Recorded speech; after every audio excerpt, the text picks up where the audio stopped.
welcome back, guys. Today we're going to continue our NFL predictions with the New Orleans Saints. And honestly, this year has been a very disappointment for New Orleans.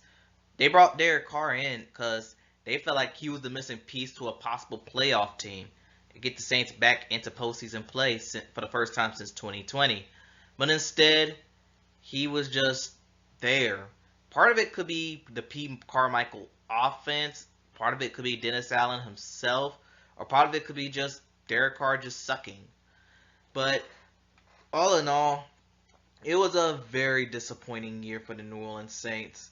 And for Dennis Allen's sake, a year like this can't happen again.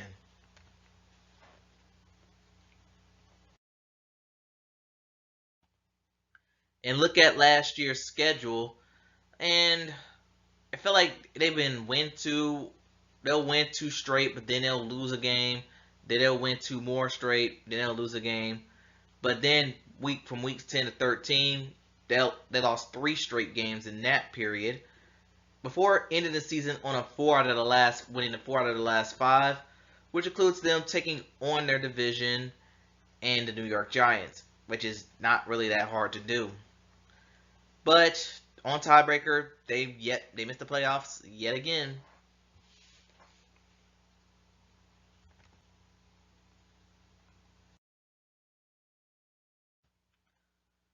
Let's take a look at some highlights.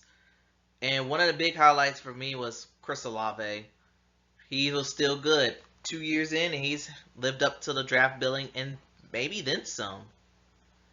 And this guy, Shaheed, on special teams, because I think he was an All-Pro for the NFL. I think he was an All-Pro in that position.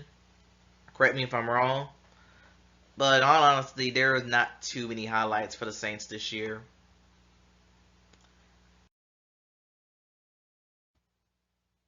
And the lowlights goes as follows: as Derek Carr was woefully inconsistent. Some of it does have to do with himself.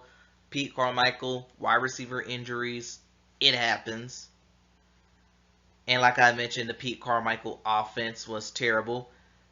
I'm not gonna say it was terrible. It more so phased out in the NFL. And then a victory formation touchdown made it in my lowlights. All right, the story behind this goes: the Saints were beating up on the Falcons pretty badly in that last game. Jameis Winston came in, and instead of taking a knee by the goal line, he decided to give Jamal Williams, who by that ad in 2022, he led the league in rushing touchdowns. In that moment, that victory formation touchdown was Jamal Williams' first of the entire season. So yeah, what a major drop off on that end. But it did paint Jameis Winston as the bad guy because he didn't take the knee, and that's why he's no longer on the team. Well, part of it at least. And when you look at free agents, they didn't really do much. They had Willie Gay from the Kansas City Chiefs. That's what I know. But they did lose Jameis Winston. Michael Thomas, he was unable to stay healthy, so he finally had to go. Malcolm Roach is gone, and Lonnie Johnson's also gone. I think he went back to Houston.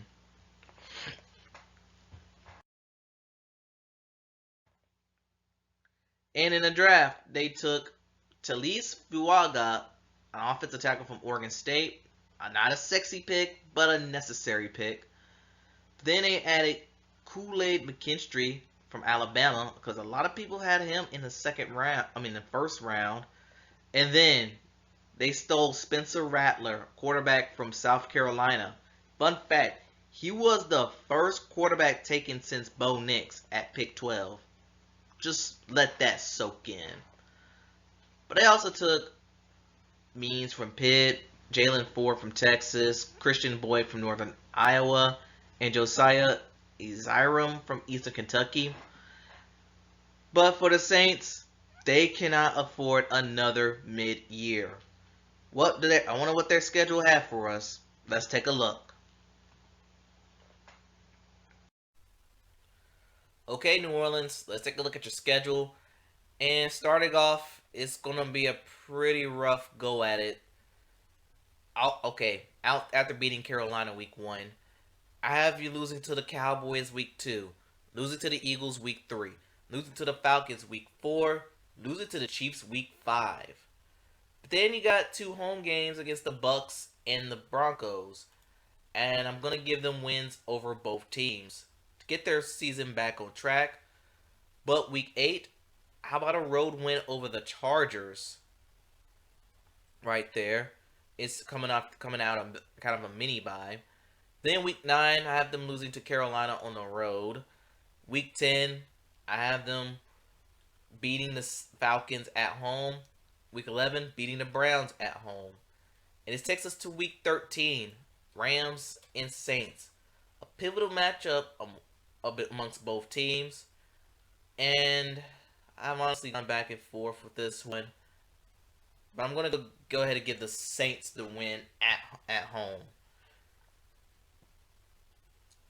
Week 14, we have the New York Giants. I have the Giants winning at home.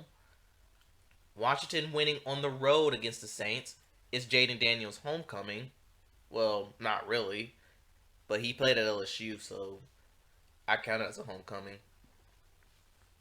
Week 16 at Green Bay.